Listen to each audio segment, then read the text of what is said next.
If you are a CMS parent, you probably remember when the school district announced the express bus stops and a plan to consolidate stops. Yeah, it said this was primarily because of driver shortages, but it's a plan we got dozens of emails about from upset parents and covered it extensively.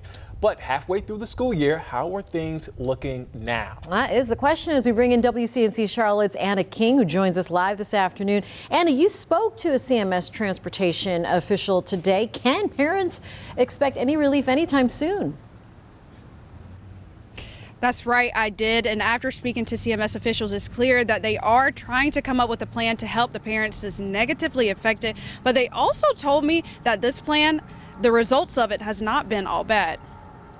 We're really happy to see the positive impacts from express stops. Last April, Charlotte-Mecklenburg Schools came up with the express bus stop plan to combat the issue of staffing shortages. There's some districts, and the superintendent even made those same remarks, that aren't able to serve kids on a day-to-day basis. They may not be able to run a bus because they just don't have a driver for it. So we're still able to meet the needs of, more close to 80,000 kids that we transport on a daily basis.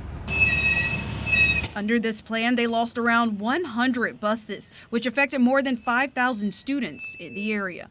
But CMS's Transportation Executive Director Adam Johnson says they've also been able to save around $3.2 million in funding, increase drop-off punctuality, and shorten the ride time for students from a little more than 1 hour to around 30 minutes.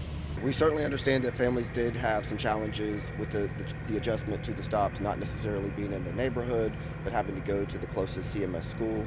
But we would hope that families certainly saw the positive impact. But not all parents are feeling the positive impact.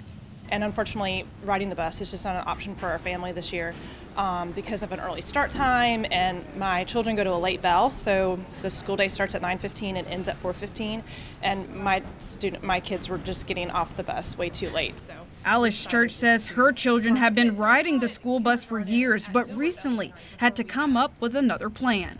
We decided just to carpool with neighbors that also go to the same school. Well, CMS officials told me they are hoping to bring some relief and more options to parents in the near future, but they are also waiting to see where the funding falls in the budget that will be released for the new year within the coming weeks. For now, here live in Charlotte, Anna King, WCNC Charlotte. Parents having to get pretty resourceful in the meantime. Thanks, Anna.